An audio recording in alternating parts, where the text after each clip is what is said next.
디모데전서 6장 9절 그리고 10절 한 목소리로 읽겠습니다.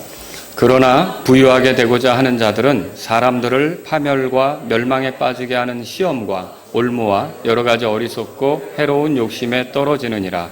돈을 사랑함이 모든 악의 뿌리이니 어떤 자들이 돈을 탐내다가 믿음에서 떠나 잘못하고 많은 고통으로 자기를 찔러 꿰뚫었도다. 아멘. 자, 오늘은 10절에 돈 찾으셨습니까? 네, 돈이라는 제목으로 말씀을 드릴게요. 자, 지난주에 우리가 이득에 대해서 살펴봤어요. 노동을 해서 이득을 얻는 거, 그리고 거래를 해서 이득을 얻는 거, 선한 겁니까? 악한 겁니까? 선한 거죠. 그러니까 이득이라는 건 다른 게 아니라 다른 이들을 유익하게 해주고 내가 얻는 거다. 그렇게 생각하면 됩니다. 하나님은 우리가 이런 이득으로 어떤 재산이 늘어나는 거, 부유해지는 거, 이런 것들을 원하신다. 그렇게 보시면 되겠습니다. 디모데전서 6장에 보면 교회 안에 있는 두 종류의 사람을 발견할 수 있는데, 하나는 여러분 그 9절에 보면 부유하게 되고자 하는 자들 찾으셨습니까? 그 다음에 또 다른 한 사람은 17절 보세요. 부유한 자들 찾으셨습니까? 예, 부유한 자들. 이렇게 두 종류의 사람을 소개하고 있어요. 부유하게 되고자 하는 자가 있고 또 부유한 자들이 있다. 그렇게 성경에 말하고 있어요. 자, 그런데 기회가 된다면 이 부유한 자들에 대해서 우리가 한번 좀 자세히 이렇게 살펴보는 시간을 갖기를 원합니다. 오늘은 잠깐만 이 부유한 자들에게 주님께서 어떤 걸 명령하시고 가르치시는지 세 가지로만 지적하고 넘어갈게요. 그게 뭐냐면 첫 번째, 돈 있는 사람들에게 주는 첫 번째 메시지가 뭐냐. 17절부터 19절 우리 같이 읽어보죠. 이 세상에서 부유한 자들에게 명하여 그들이 마음을 높이지 말고 확실치 않은 재물을 신뢰하지도 말며 오직 살아계신 하나님 곧 우리에게 모든 것을 풍성히 주사 누리게 하시는 분을 신뢰하게 하고 또 선을 행하게 하며 선한 일들에 부요하고 베풀기를 좋아하며 기꺼이 나누어 주게 하라. 또 다가올 때를 대비하여 자기를 위해 좋은 기초를 쌓게 할지니 이것은 그들이 영원한 생명을 붙들게 하려 함이라. 예수님 믿는 사람이 부유하게 될 수 있습니까? 네, 될 수 있죠. 근데 이제 하나님이 우리를 부유하게 하셨을 때 어떻게 살아야 되느냐? 이 첫 번째 메시지는 다른 게 아니라 따라서 해보세요. 마음을 높이지 말라. 네, 마음을 높이지 말라는 게 첫 번째 메시지였어요. 돈을 갖게 되는 것은 힘이 생긴 것과 같습니다. 왜 그러냐면 돈이 있음으로 해서 사람을 고용할 수가 있어요. 사람에게 어떤 일을 시킬 수가 있는 거예요. 내가 필요로 하는 것들을 누구를 시켜서 나를 위해 수고하게 만들 수 있는 거예요. 그게 돈의 힘이죠, 어떻게 보면. 그리고 돈이 있으면 어떻습니까? 내가 필요로 하는 물건들을 얼마든지 구매할 수 있어요. 다른 사람은 쉽게 사지 못한다 해도 나는 자유롭게 그냥 내 돈을 들여서 얼마든지 원하면 뭔가를 필요한 물건을 살 수 있단 말이죠. 그리고 돈이 있으면 남들이 못하는 것을 나는 해볼 수가 있는 거예요. 그런 면에서 돈은 어떻게 보면 사람의 삶에 힘을 더해주는 것과 같거든요. 그런데 이 힘을 더해주는 돈 때문에 갑자기 마음이 높아진다? 하나님이 그것은 기뻐하시지 않는다는 거죠. 하나님께서 그런 것을 주는 것은 높아진 마음으로 살아가라고 주는 게 아니라 하나님을 영화롭게 하라고 주신 거 아니겠습니까? 그래서 마음을 높이지 말라. 그게 첫 번째고, 두 번째는 뭐냐면 확실치 않은 재물을 신뢰하지 말라. 그렇게 써 있어요. 사람이 돈이 붙는 것 같지만 빠져나가려면 순식간에 빠져나갑니다. 또 그게 열심히 돈을 번 것 같은데 집안에 누가 아프다든지 뭐 내가 아프다든지 하면 그거 처리하기 위해서 돈이 새나가는데 줄줄줄 새나갈 수 있는 겁니다. 그러니까 돈이 빠져나가려고 그러면 갑자기 순식간에도 돈이 빠져나갈 수가 있는 거거든요. 그런 돈을 신뢰하면서 산다? 하나님은 그걸 어리석게 보는 거죠. 누구를 신뢰해야 합니까? 하나님을 신뢰해야 되는 거죠. 여기 보시면 재물을 신뢰하지 말며 오직 살아계신 하나님, 우리에게 모든 것을 풍성히 주사 누리게 하시는 그분이 누구예요? 하나님이죠. 그분을 신뢰하도록 가르쳐라고 이렇게 지금 성경이 말하고 있는 거죠. 그래서 재물을 신뢰하는 건 정말 어리석은 일이다. 하나님은 그걸 기뻐하지 않으세요. 어떤 걸 사람에게 주셨는데 그거 신뢰하느라고 주님으로부터 멀어지는 거. 그러니까 그걸 누가 준 거예요? 하나님이 줬는데 그거 좋아서 하나님으로부터 멀어지는 거. 이건 하나님이 기뻐하지 않는다. 세 번째 메시지는 뭡니까? 여기 보면은 선한 일들에 부유하고 베풀기 좋아하며 기꺼이 나누어 주라는 것을 말하고 있어요. 18절에서. 자, 하나님께서 주신 것들은 선하게 사용하도록 주신 거예요. 하나님을 영화롭게 하도록 주신 거예요.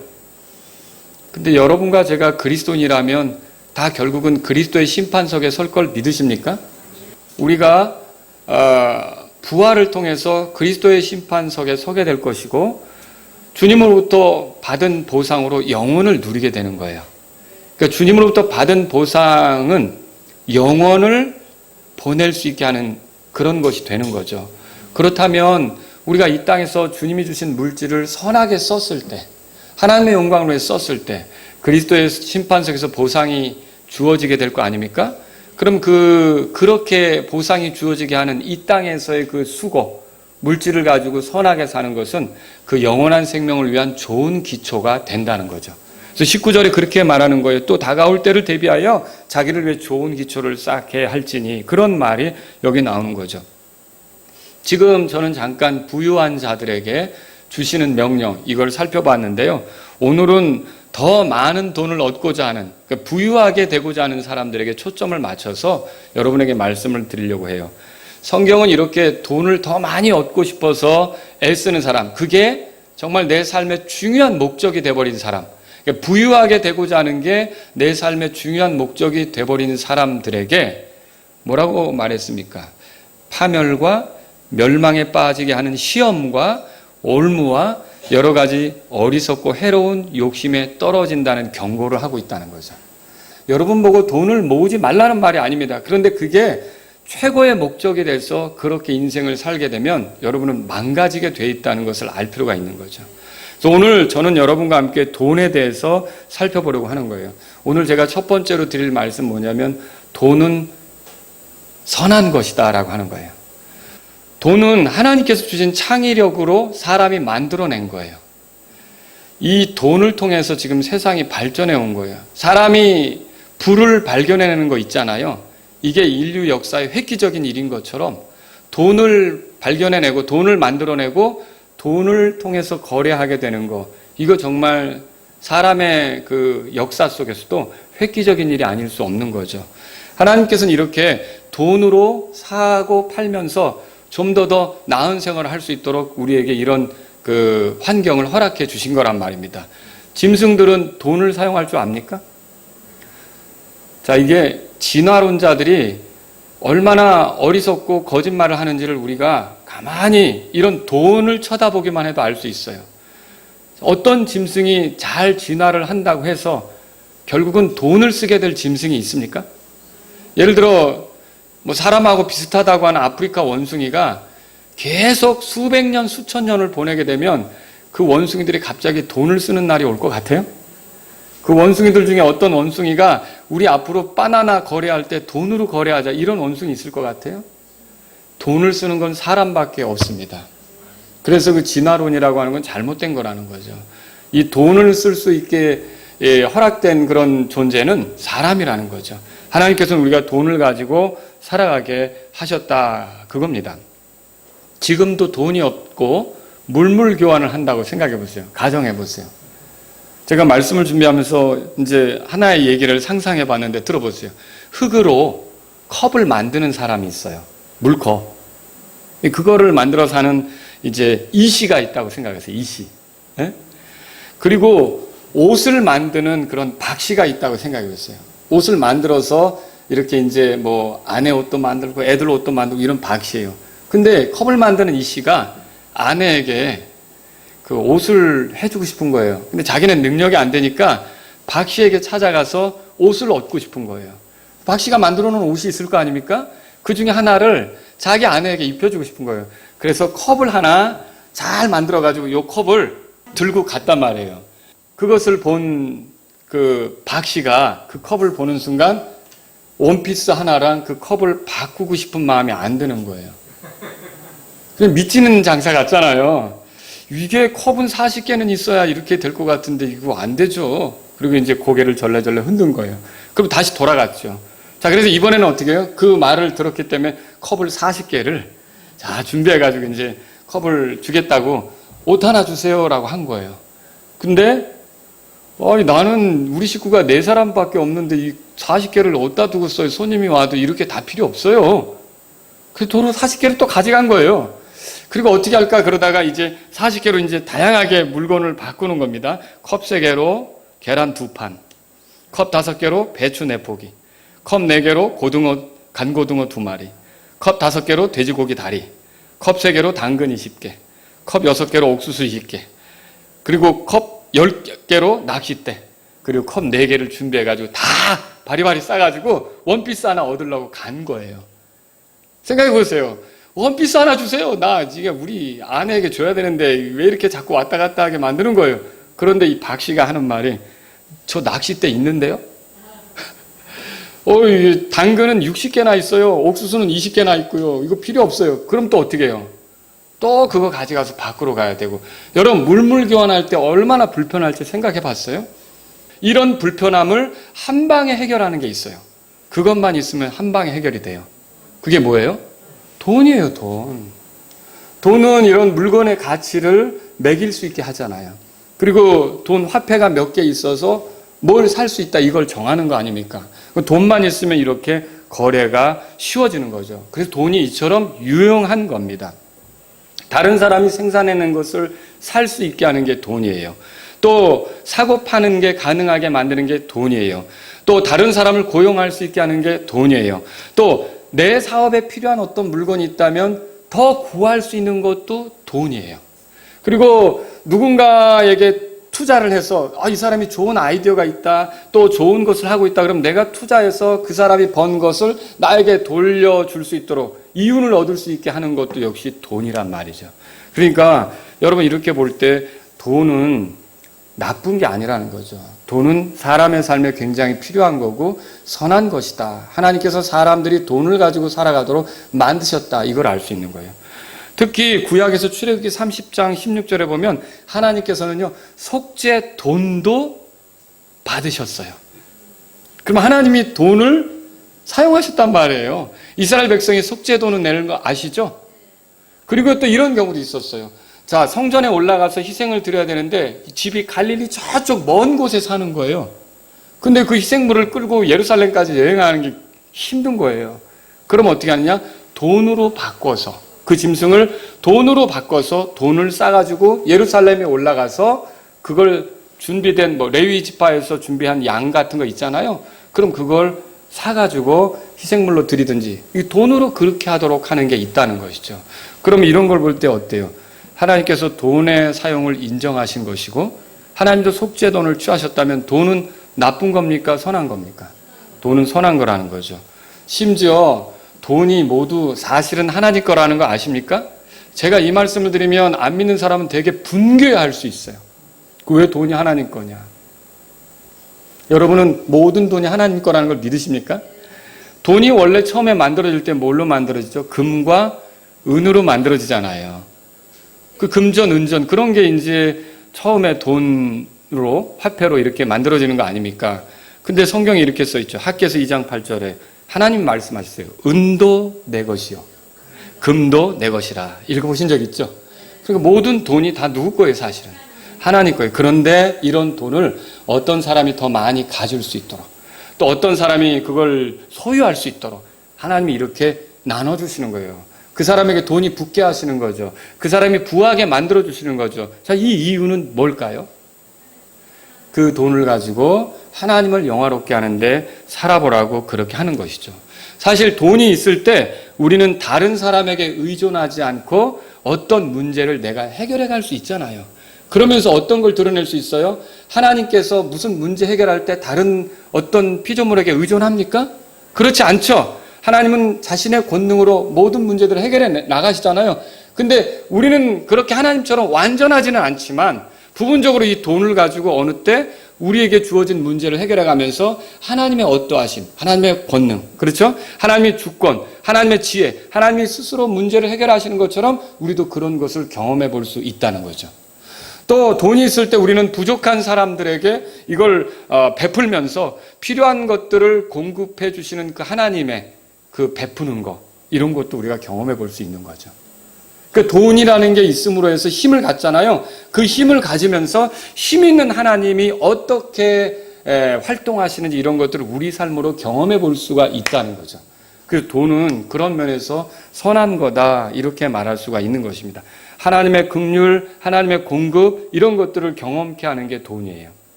여러분, 하나님께서 누군가를 도우실 때 우리를 통해서 돕는 일이 있으시잖아요.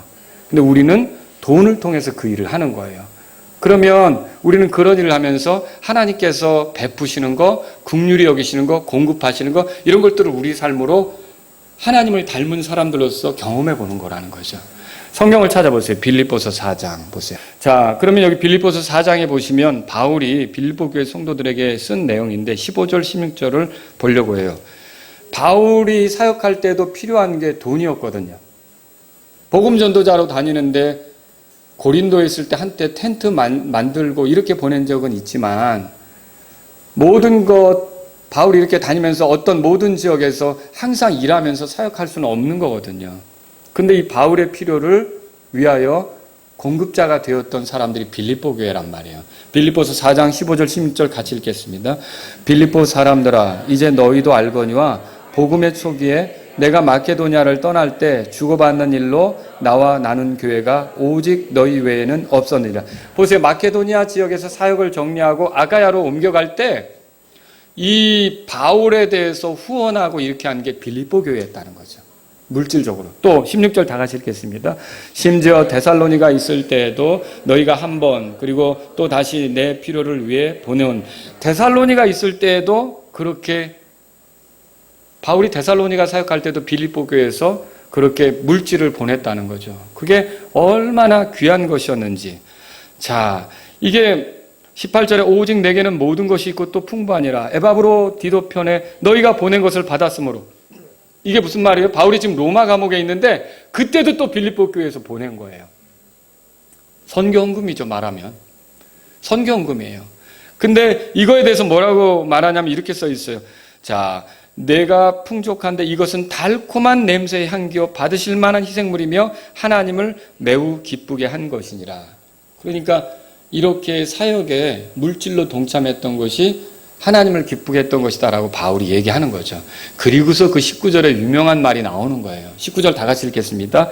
오직 내 하나님께서 그리스도 예수님을 통해 영광 가운데서 자신의 부요하심에 따라 너의 모든 필요를 공급하시리라. 필요한 것이 있다면 하나님이 채워주실 수 있다. 그렇게 공급해 주시길 바란다. 이렇게 부요하신 하나님이 이렇게 말하는데, 이렇게 물질을 가지고 하나님의 영광을 위해 사용할 수 있었던 교회를 향해서 그 필요를 채워주시길 바란다라고 바울이 말하는 거죠. 선교하는 교회는 문 닫지 않습니다. 사역자들을 도우려고 하는 교회, 교회 개척자들을 도우려고 하는 교회, 복음 전한 자들을 도우려고 하는 교회, 또 선교사들을 도우려고 하는 교회는 하나님께서 그들을 통해 사역자들에게 공급을 해야 되니까 하나님께서 그 교회에게 계속 주실 수밖에 없는 거죠. 저와 여러분들은 물질을 하나님을 영화롭게 하는데 또 하나님의 일에, 그리고 그것을 위해 헌신하는 사람들을 위해 쓸 필요가 있다는 것을 기억하시기 바랍니다. 그래서 돈은 절대 나쁜 게 아니라 잘만 쓰면 유익하고 유용하며 하나님께서 영광 받으시게 되는 그런 것이다라는 거예요. 자, 이제부터는 돈을 볼 때 돌로 보지 마시고 이건 정말 잘만 쓰면 하나님을 기쁘게 할 수 있다, 이렇게 생각하시면서 살으시라는 거죠. 두 번째로 드리고 싶은 말씀은, 그런데 이 돈에는 그럼에도 불구하고 이제껏 제가 설교할 때 말씀드린 것처럼 죄의 유혹이 있을 수 있습니다. 돈을 사랑하는 것은 죄입니다. 디모데전서 6장으로 가보세요. 돈이 악한 게 아니라 돈을 사랑하는 게 악이란 말이에요. 아시겠죠? 여기 디모데전서 6장 10절 다 같이 읽겠습니다. 돈을 사랑함이 모든 악의 뿌리이니 어떤 자들이 돈을 탐내다가 믿음에서 떠나 잘못하고 많은 고통으로 자기를 찔러 꿰뚫었도다. 그러니까 여러분 이거를 알아야 돼요. 내게 주어진 돈을 사치하지 않고 허랑방탕하게 쓰지 않고 낭비하지 않고 관리하고 또 검소하게 쓰고 아껴 쓰고 그래서 모으는 거 있잖아요. 자, 이거하고 돈을 사랑하는 것은 전혀 다른 겁니다. 알겠죠? 그러니까 내가 이런 것들을 또 잘 관리해서 더 이 돈이 줄지 않게 만들려고 하고 이런 거 하고 돈을 사랑하는 건 좀 다르다는 거죠. 돈을 사랑한다는 게 뭐예요? 이게요, 사람이 사랑하면 거기에 빠져들고요, 다른 게 안 보이게 되거든요. 그렇잖아요. 하나님께서는 뭘 원하시냐면 마음과 뜻과 힘을 다해서 주 하나님을 사랑하라고 그래요. 그죠? 그건 뭐예요? 우리가 주님께 집중해서 살기를 원하는 거죠. 그런데 이 돈을 사랑하게 되면 항상 양다리라고 하는 건 제대로 갈 수가 없어요. 하나님 사랑하고 돈 사랑하고 이게 제대로 갈 수가 없는 거예요. 하나님 섬기고 돈을 섬기고 이거 제대로 섬길 수 없는 거예요. 그러니까 여기서 돈을 사랑한다는 건 이제 하나님을 사랑하는 게 식어진다는 거예요. 이해하겠죠? 하나님을 사랑하는 게 정말 중요한 일인데, 하나님을 사랑하는 것이 의미 있는 일인데, 이것에 대해서 이제는 식어지고 돌아서고 엉뚱한 방향으로 가게 되는 걸 말하는 거예요. 예를 들어보죠. 예수님에게 찾아왔던 부자 청년이 있었어요. 무엇을 해야 영원한 생명을 얻겠냐고 물었죠. 예수님이 잘 대답해 주셨잖아요. 그리고 마지막엔 뭐라고 대답해 주냐면 이렇게 써 있어요. 내 길로 가서 내게 있는 것은 무엇이든지 팔아 가난한 사람들에게 주라. 그리하면 하늘에서 내게 보화가 있으리라. 그리고 와서 십자가를 지고 나를 따르라. 아마도 이렇게 했다면 주님과 가깝게 되었고 주님 때문에 영원한 생명을 얻었을 것이고, 그리고 주님으로부터는 좋은 것, 위에서 내려지는 보화, 이런 것들도 누리면서 주님과 더 좋은 관계를 누렸겠죠. 그리고 주님을 따르는 제자 중에 하나가 됐을 거고, 십자가를 지고 따르라고 했으니까. 그런데 이 사람은 어떻게 했죠? 성경에 읽어보니까 부자였는데, 이 부자 청년은 자기가 가진 그 재물, 이것으로 인해 근심하며 갔다고 그랬어요. 예수님 붙잡았습니까? 안 붙잡았어요. 자기 생각으로 그렇게 한 사람은 붙잡지 않았던 거죠. 돈에 대한 집착으로 중요한 예수님을 놓친 거예요. 돈에 대한 집착으로 영원한 생명을 놓친 거예요. 돈에 대한 집착으로 만일 주님을 따르면, 십자가를 지고 따르면 얻을 수 있는 더 큰 보상들, 더 큰 것들 있잖아요. 이런 것들을 다 날려버린 거죠. 자, 이 사람이 돈을 사랑하는 사람이다라고 하는 거죠. 그 돈을 사랑하는 것은 모든 악의 뿌리가 돼요. 자기를 망치는 거니까. 그리고 죄 문제도 해결받지 못하고 구원도 받지 못하고 영원한 파멸에 자기를 떨어뜨리게 되니까 돈을 사랑하는 것은 이렇게 모든 악의 뿌리가 된다고 성경이 말하는 거라는 거죠. 또 이 돈에 대해서 죄의 유혹이 뭐가 있습니까? 돈이 있다고 허세 부리고 우쭐대는 것은 죄입니다. 그러니까 여러분이 물질로 무언가를 하고 물질로 교회에서 섬겼을 때에도, 제가 지금 감사드리는 거 있잖아요. 우리 교회 예배당 처음 지을 때 누군가 헌금을 했다고 말씀드렸잖아요. 그게 저쪽에 우리 동사무소 옆에 예배당 보증금이 된 거 아닙니까? 근데 너무 고마워서 그것에 대해서 성도들에게 얘기하고 같이 감사하고 이렇게 하려고 했더니 얘기하지 말아달라고 그랬잖아요.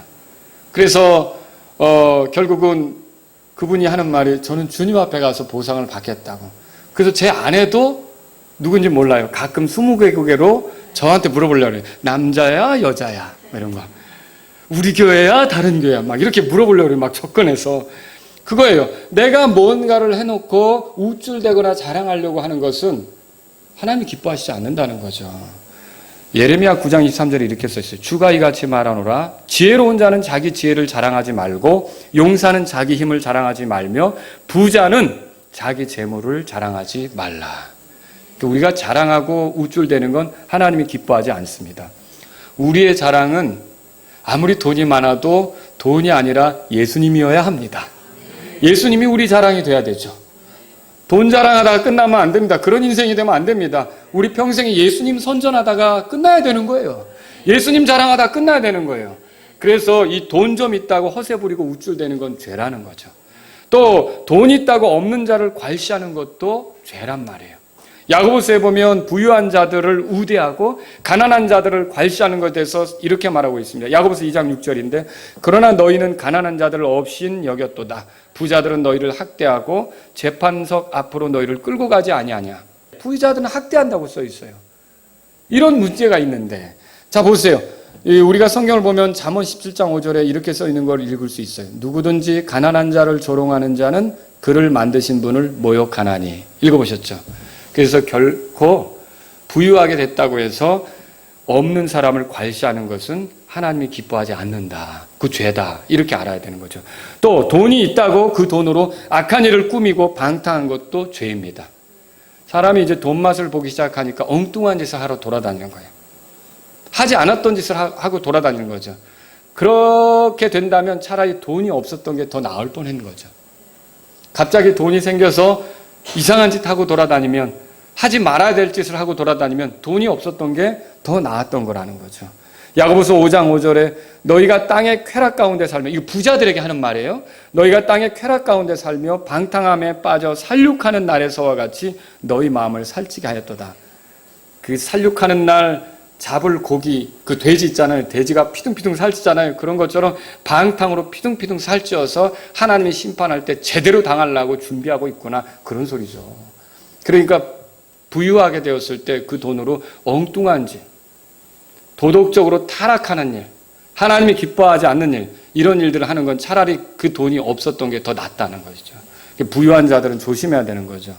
돈을 탐내다가 믿음에서 떠나는 경우도 있어요. 오늘 본문에도 그렇게 돼 있죠. 10절 중간 이후부터 보면 돈을 탐내다가 믿음에서 떠나 잘못하고 그랬잖아요. 여기 얘도 성경에서 찾을 수 있어요. 아나니아 삽비라 아시죠? 교회 지체였잖아요. 근데 교회 성도들에게 자신들이 얼마나 헌신적인 사람들인지를 보여주고 싶었던 거예요. 그래서 땅을 팔아가지고 그 땅값을 전부 바친 것처럼. 근데 여러분 아시지만 일부는 감춰두었죠. 그 왜 일부를 감춰두겠어요? 그 땅값에 대한 탐심이 있기 때문에. 그래서 거짓으로 모두 바친 것처럼 보이고 일부는 뒤로 빼돌리고. 자, 결국은 그 두 사람이 죽었죠. 성령님을 속인 거라 그랬어요. 하나님을 속인 거라 그랬어요. 베드로가 질책했잖아요. 여러분 이 사람들의 모습이 뭡니까? 이게 돈에 대한 탐심으로 결국 망하게 되는 거, 하나님을 섬길 기회를 잃어버리게 된 걸 보게 된다는 거죠. 그래서 여러분이 뭔가 투자를 하든지, 여러분이 뭔가 이제 그 돈을 모으려고 작정하고 무슨 일을 하든지 할 때 이 돈 자체가 목적이 되면 여러분 불안한 길을 가기 시작하는 거예요. 돈을 사랑하게 되는 거죠. 돈이 목적이 되면 안 됩니다. 저와 여러분들은 먹든지 마시든지 무엇을 하든지 하나님의 영광을 위해 하는 겁니다. 그게 그리스도인이에요. 내가 왜 돈이 있어야 되느냐? 나중에 주님이 헌신을 요구할 때 그때 준비되지 못해가지고 못 드리는 것보다 내가 잘 준비되어서 주님이 원할 때 기꺼이 여기 있습니다라고 드릴 수 있으면 좋잖아요. 고린도전서 16장 읽어보세요. 거기 2절에 보면 바울이 고린도 교회에게 하는 말이 뭐예요? 내가 갈 때에 모으는 일이 없도록 지금부터 꾸준히 모아두라고 하잖아요. 예루살렘에게 원조금을 보내는데, 그죠? 하나님의 일에 필요한 것을 여러분들이 꾸준히 모아두고 그것을 축적해 놓으면 정말 중요한 때 하나님 여기 있습니다라고 드릴 수 있는 거예요. 하나님의 영광을 위해 살기 위해서 모으는 거지 그냥 세상 사람들은 경제적 자유 그렇게 부르짖어요. 근데 그게 뭐냐면 내 일신이 잘 먹고 편하게 윤택하게 누가복음 12장에 나오는 부자처럼. 그 부자가 뭐예요? 나 이제 쌓을 것이 없어. 더 창고를 져야겠어. 아, 이제 걱정할 거 없어. 든든해. 이게 세상 사람들이라는 거죠. 예수님이 그 사람을 놓고 하나님이 하신 말씀을 들려주죠. 너 어리석은 자여, 오늘 밤 네 것을 찾으면 네가 예비한 것이 누구 것이 되겠느냐, 그렇게 하잖아요. 저와 여러분들은 그렇게 세상 사람들처럼 나중에 그냥 잘 먹고 잘 살려고 단지 그것을 위해서 모으는 사람들이 아니란 말이죠. 주님을 영화롭게 하기 위해서.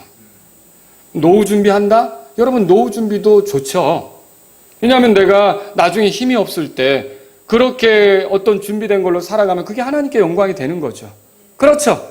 내가 모든 그런 그 주님의 영광을 위해서 이렇게 하는 거란 말이죠. 근데 단지 내 욕심만을 위해서가 아니라 항상 주님을 생각하는 거예요. 이게 그리스도인의 삶이라는 겁니다. 돈에 대한 이런 탐심으로 남을 속이고 갈취하며 빼앗는 것은 죄입니다.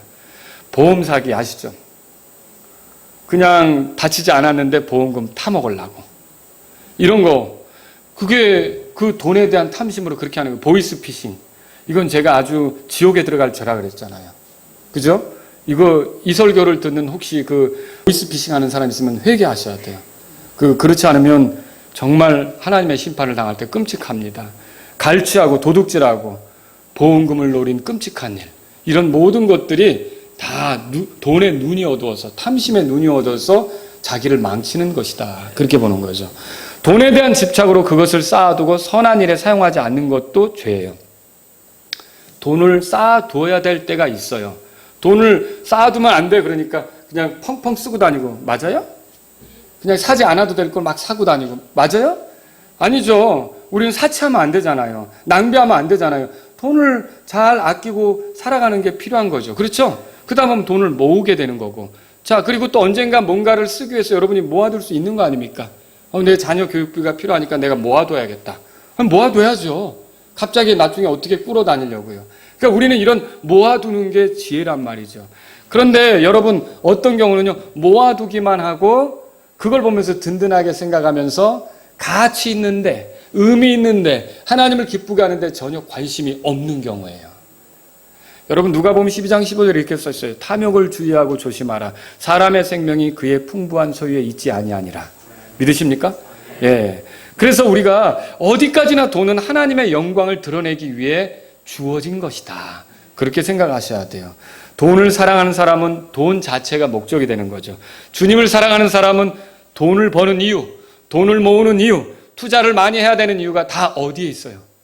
주님께 있죠. 주님을 영화롭게 하는 데 있죠. 내가 이렇게 해서 주님을 영광스럽게 하는 생애를 보내고 싶습니다. 여러분, 어떤 사람에게 재능을 주시면 그 재능으로 주님을 영화롭게 하며 살 수 있지 않습니까? 어떤 사람에게 언변을 주시면 그 입술 언변 유창한 걸로 복음 전하며 주님을 살 수 있지 않습니까? 어떤 사람에게 높은 지위를 주시면 그 지위를 가지고 영향력을 끼치면서 사람들이 하나님을 알 수 있도록 그렇게 할 수 있지 않습니까? 어떤 사람에게 돈을 주시면 그 돈으로 그냥 그 돈만 바라보면서 아이고 좋아, 돈은 나의 목자시니 내게 부족함이 없으리로다. 이렇게 사는 게 아니라 이걸로 주님의 영광을 위해서 살아갈 때 그 사람이 돈을 준 목적에 맞게 사는 거라는 거죠. 이걸 우리는 성경을 통해 알 수 있단 말입니다. 자, 이제 세 번째로 돈에 대한 극단 두 가지 말씀드리고 끝내려고 해요. 이제 돈이 필요 없다고 주장하는 겁니다. 여러분, 정말 돈 필요 없습니까? 예, 예를 들어 박종원 형제님이 이제 우리 교회에서 안수를 받으려고 그래요. 형제님, 사역은 모든 걸 내려놔야 됩니다. 아파트 있죠? 팔아요. 교회에다 바쳐요. 이제 다 빈곤하게 사는 경험부터 하셔야 돼요. 여러분, 이거 맞아요? 이거는 정말 아니, 그러면 그 박정호 형제님은 돈 없이 살아갈 수 있어요? 아니죠. 이거 정말 잘 생각해 봐야 돼요. 그게 하나님의 뜻인지. 돈 없이 어떻게 살아요? 돈이 있도록. 그래서 돈을 부정하는 건 여러분 옳지 않습니다. 예를 들어 이거예요. 돈을 많이 갖게 되는 것은 악하게 여기고 돈이 없이 사는 것은 아주 그 덕이 있는 것처럼 생각하는 거예요. 돈이 없어도 도둑질하고 살면 그거 나쁜 거잖아요. 그죠? 돈 많아도 선한 일 하면 그거 아름다운 거잖아요. 그러니까 돈 많고 적음으로 돈이 없는 건 덕이 있는 거고 검소한 거고 뭐 좋아 보이고 돈이 많은 건 악하고 이런 개념으로 보는 건 여러분 거기에 현혹되면 안 됩니다. 예를 들어서 이런 거죠. 돈을 가지고 노후 준비를 한다. 여러분 그거 맞아요? 나중에 내가 일하기 어려우니까 준비한다. 그거 성경적입니까? 잠언 6장에 보세요. 개미에게 하는 것을 배우라. 여름에 수고한다 그러죠? 수확할 때 부지런히 수고한다 그러죠? 왜요? 겨울에는 못 하잖아요. 그게 성경적이죠. 그런데 노후를 준비해? 하나님이 다 책임져 주시는데 이게 얼마나 잔인한 말인지 아세요? 보험을 들어? 하나님을 믿지 않는군. 하나님이 지켜주시는데 왜 보험을 들어? 진짜 이거는 극단입니다. 극단. 하나님은 우리가 해야 될 것들을 하길 원하시는 거예요. 우리 교회도 보험 든 적 있었잖아요. 처음에 교회 개척하면 사고가 일어날 수 있으니까 보험을 든단 말이죠. 근데 우리 교회에서 한 학생이 놀다가 팔이 부러졌는데 그 교회에서 일어난 사건이거든요. 근데 그 보험금 때문에 결국은 수술도 받고 치료도 받고 했었어요. 보험 안 들어놨으면 또 이걸 어떻게 해야 되나 이렇게 했어야 되는데 우리 교회도 그런 일이 있었어요. 저쪽에 있을 때. 그러니까 여러분들이 외국에서는요, 독립침례교회 개척하면 꼭 보험 들어놓으라고도 얘기해요. 교회도 화재보험 들어놔야 되고. 예, 왜 이런 것을 하는 것은 믿음이 없다고 생각하십니까? 하나님이 주신 그런 물질을 가지고 그런데 잘 준비하면서 쓰는 게 믿음이 있는 거예요. 그 극단으로 생각하면 안 되는 거예요. 그래서 돈이 필요 없다고, 하나님이 다 해주신다고 이렇게 하면서 여러분 사는 건 옳지 않다는 것이죠. 또 다른 극단은 뭐냐? 반대로 돈이 있어야만 한다고 생각하는 거예요. 이게 무슨 말이냐? 어떤 중대한 결정을 내릴 때 돈이 많지 않아도 할 수 있는 것들이 있거든요. 근데 그 돈이 있어야만 한다고 생각하고 안 하는 거예요. 예를 들어 보죠. 이제 우리 교회 A 청년에게 왜 그렇게 결혼을 안 해? 라고 제가 물었어요. 근데 그 A 청년이 이렇게 대답하는 거예요. 아, 돈이 있어야 하죠. 돈을 벌어가지고 해야 되는데. 근데 제가 그걸 딱 들을 때 어떤 생각을 하게 되냐면 이 사람의 중대한 문제, 인생의 결혼이라는 문제, 배우자 할 만한 사람이 나온 건데 자꾸 결혼을 미루고 있는 거예요.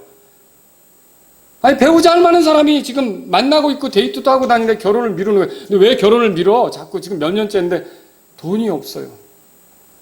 그러면 여러분, 이 사람이 중대한 문제를 결정하는 건 돈이 있어야 결정을 하는 거예요. 그럼 그 사람의 중대한 문제를 허락하고 허락하지 않는 건 주님의 뜻에 따라 하는 게 아니라 돈에 따라 하는 거예요. 여러분, 그게 얼마나 주님에 대한 불신앙인지 생각해 보실 수 있겠어요? 돈이 있으면 하고 돈이 없으면 안 하고 주님의 뜻이 분명한데도, 그러면 주님의 뜻을 존중하는 게 아니라 뭘 존중하고 있는 거예요? 돈이 허락해야 하는 거고 돈이 허락하지 않으면 안 하고. 저는 어떤 사람의 간증을 들었어요. 300만 원 가지고 결혼 생활 시작했대요. 단칸방에서.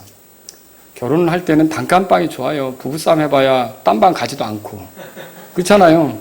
300만 원 가지고 단칸방에서 시작했대요. 근데 제가 그 집에 신방 갔는데 하나님께서 참 많이 복을 주셨더라고요.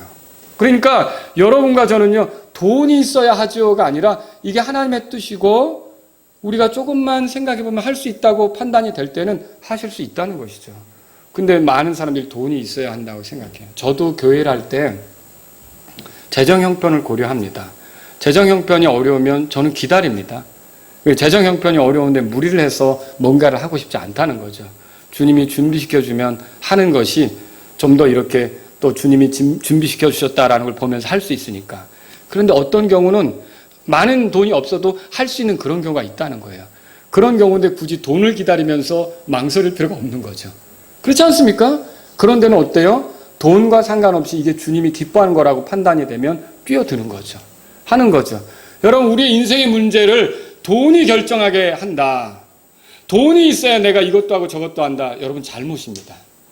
우리의 인생은 주님의 뜻에 따라 움직이는 것이고 우리가 뭔가를 할 수 있게 가능하게 하시는 분은 주님이시라는 걸 믿으셔야 돼요.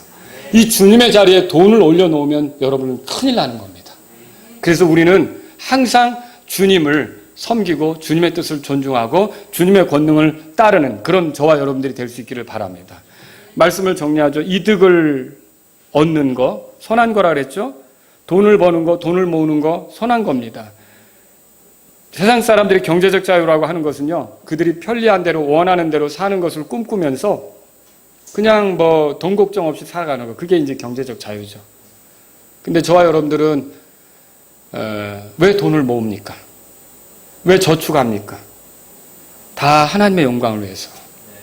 여러분, 그렇죠? 먹든지 마시든지 무엇을 하든지 하나님의 영광을 위해 모든 일을 하라고 했기 때문에, 그것을 위해서 예수님께서 우리 죄 때문에 죽으신 거고 부활하셔서 우리의 구원자 주님이 되신 거 아닙니까? 하나님의 영광을 위해 사는 방향을 잃어버리고 돈에만 모으려고 집중하면 여러분은 올무에 걸려요. 파멸에 이르러요.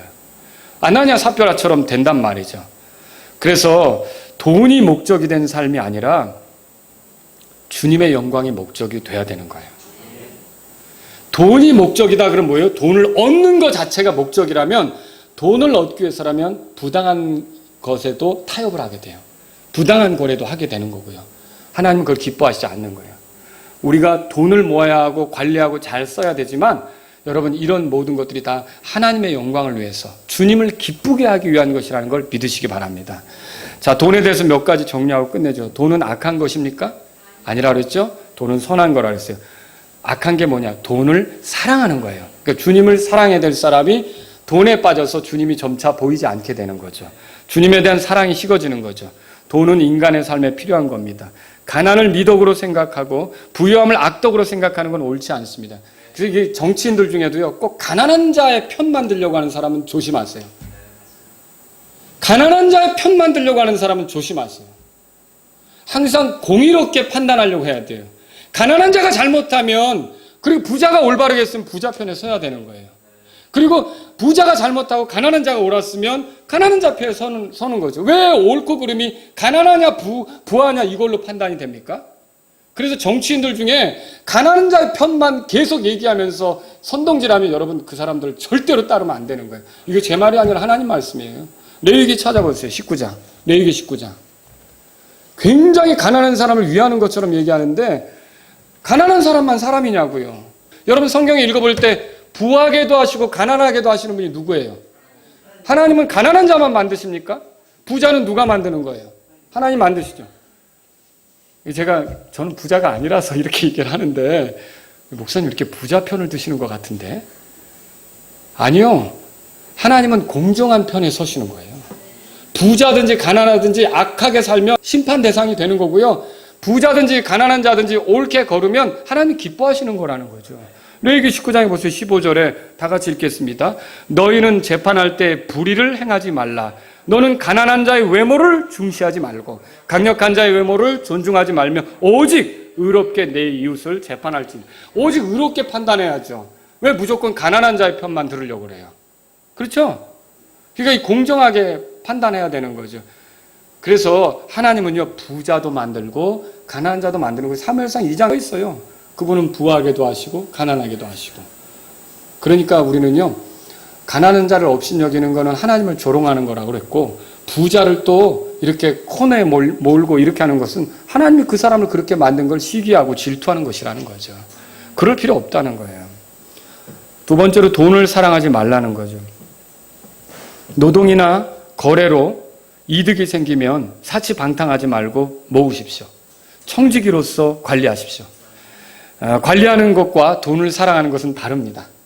여러분이 달란트 비유에서나 문화의 비유에서 그대로 가지고 온 사람과 남겨 가지고 온 사람이 주인으로부터 어떤 대우를 받는지 읽어보셨을 거예요. 그렇죠? 남겨 가지고 온 사람들은 다 칭찬을 들었잖아요. 그대로 싸가지고 온 사람들은 악하고 게으른 종이라는 소리를 들었고. 그러니까 여러분이 하나님이 주신 물질이 있으면 자꾸 적자 만들려고 하지 말고 잘 관리하셔야 돼요. 빚지려고 하지 말고 자꾸 내 수입과 쓰는 것을 비교해봐서 비단지는 삶을 살려고 해야 돼요. 내 수입은 200인데 내 씀씀이가 350이 된다. 그럼 그 문제가 되는 거죠. 내 수입이 200이라면 거기에 맞게 쓰는 훈련을 해야 되는 거예요. 그래서 자꾸만 남기는 생활을 하는 것이 하나님이 기뻐하는 거라는 걸 믿으시기 바랍니다. 관리를 잘해야 된다는 거죠. 그래서 돈을 신뢰하고 돈을 하나님처럼 여기는 건 죄가 됩니다. 돈을 사랑하는 것은 죄가 되는 거죠. 그것을 더 얻기 위한 목적으로 부당한 일을 하고 하나님이 기뻐하지 않는 거래도 서슴지 않는 건 죄란 말이죠. 돈을 위해서 주님을 내던지는 것은 죄예요. 돈과 하나님 겸하여 섬길 수 있습니까? 아니에요. 돈이 힘 있는 거고 돈이 중요한 거고 돈이 유용한 건 맞지만 우리가 섬기는 하나님 밑에 돈이 있는 거예요. 여러분 그렇게 믿으시겠죠? 그렇게 살아야 되는 것이죠. 근데 돈이 우선이 되면 망가지기 시작하는 거라는 거죠. 세 번째로요, 돈으로부터 자유로워지고자 해야 돼요. 반드시 해야만 하는 중요한 일을 위해 돈을 낭비하지 않고 아껴야 해요. 모으고 투자해야 돼요. 그리고 이득을 남기려고 하는 거죠. 단지 부유한 자가 되고자 돈을 사랑하는 것이 아니라 하나님의 영광을 위해 돈을 모으십시오. 주님을 위해 사용하시기 위해 모으십시오. 준비되지 못해서 헌신할 기회가 왔을 때 헌신하지 못하는 그런 사람이 아니라 주님의 은혜 속에 잘 관리하고 준비해서 이 헌신이 필요할 때 기꺼이 헌신할 수 있는 저와 여러분들이 될 수 있기를 바랍니다. 그게 돈으로부터 자유로운 거죠. 그런 것들이. 그리고 하나님의 뜻이라면 돈과 상관없이 자유롭게 헌신할 수도 있어야 되는 거예요. 돈이 있어야만 한다. 여러분, 돈이 내 삶의 문제를 결정하는 게 아니라 주님의 뜻이 결정하는 것을 존중하시기 바랍니다. 돈에 의해 결정되는 삶이 아니어야 되는 거죠. 역대기하 25장 보고 말씀 끝낼게요. 역대기하 25장 펴보세요. 아마샤라고 아시죠? 이 사람이 이제 전쟁을 하려고 했죠. 에돔 족속과 전쟁을 하려고 했어요. 그런데 6절에 보면 은 100달란트로 이스라엘에서 강한 용사 10만 명을 고용했어요. 돈을 지불했죠? 은 100달란트예요. 1달란트가 한 34점 몇 킬로그램, 이런 34kg, 34.5 이 정도 된다고 보시면 은 100달란트면 굉장한 거거든요. 그런데 이 은 100달란트로 용사 10만 명을 고용한 거예요. 이스라엘 사람들. 전쟁터로 가려고 하죠. 자, 그런데 하나님의 대언자가 찾아왔어요. 하나님의 사람이 7절에 그러나 하나님의 사람이 그에게 나와 이르되 여기 오 왕이여 이스라엘 군대가 왕과 함께 가지 못하게 하옵소서. 그래서 이스라엘 곧 에브라임 자손과 함께 가지 아니하시나이다. 하나님의 뜻은 에브라임 사람 10만 명을 데리고 전쟁터에 가는 거 하나님 원하세요? 원하지 않아요? 원하지 않죠. 근데 아까워요. 돈을 이미 지불했는데. 자, 이때 돈을 지불했으니까 그 돈을 살리기 위해서 돈에 따를 것인지 아니면 주님의 뜻에 따를 것인지. 여러분 어떻게 결정하는 게 지혜죠? 주님의 뜻에 따라야죠. 그러니까 이거 왕이 복잡해졌겠죠, 머리가. 근데 거기 보세요. 8절에 다 같이 읽겠습니다. 그러나 왕이 만일 가서 그 일을 하시려거든 전쟁을 위해 마음을 강하게 하소서. 하나님께서는 왕을 원수 앞에 쓰러지게 하시리니 하나님께는 돕는 권능도 있고 쓰러뜨리는 권능도 있나이다 하며 우리 가려면 가세요. 하나님이 기뻐하지 않는 길이니까 왕이 원수 앞에 쓰러질 겁니다. 하나님이 기뻐하지 않는 길로 가니까. 그죠? 자, 얼마나 고민이 되겠어요. 100달란트를 잃어버리다니 이거 내가 투자한 게 100달란트인데 이걸 날려? 얼마나 이거를 100달란트를 끊어내? 얼마나. 그런데 여러분 여기 보세요. 그 다음 구절이 중요합니다. 자, 9절 다 같이 읽겠습니다. 읽습니다.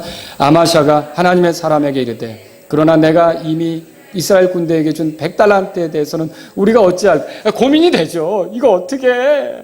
이거 끊어내란 말이야. 이 100달란트 그냥 잃어버려? 그런데 보세요. 다 같이 하매 하나님의 사람이 대답하되 주께서 능히 이보다 더 많은 것을 왕에게 주실 수 있나이다 하니라. 아멘. 여러분 이거 믿으십니까? 우리가 주님의 뜻에 따를 때 어떤 손실을 보게 되더라도 주님의 뜻에 따르게 될 때는요, 주님께서 이것보다 더 많이 주실 수 있다는 거예요. 그러므로 물질을 선택하는 게 아니라 주님을 선택하는 저와 여러분이 되시길 바랍니다. 기도하겠습니다. 오늘 이 말씀을 들으신 여러분 가운데 하나님 아버지, 제가 이 돈이 이렇게 유용한 것을 알았습니다. 돈을 가치 있게 의미 있게 사용하는 지혜가 있기를 원합니다. 이런 분이 있다면 기도하십시오. 주님, 제가 돈을 잘 관리하고 모아서 주님의 영광을 위해 사용하기를 원합니다. 이런 분이 있다면 기도하십시오. 주님, 제가 돈에 대한 사랑에 빠져서 주님으로부터 멀어지는 일이 없기를 원합니다. 이런 분이 있다면 기도하십시오. 주님, 제가 돈이 있어야만 무슨 일을 하는 게 아니라 주님의 뜻이라면 용감하게 행하는 제가 되기를 원합니다. 이런 분이 있다면 기도하십시오.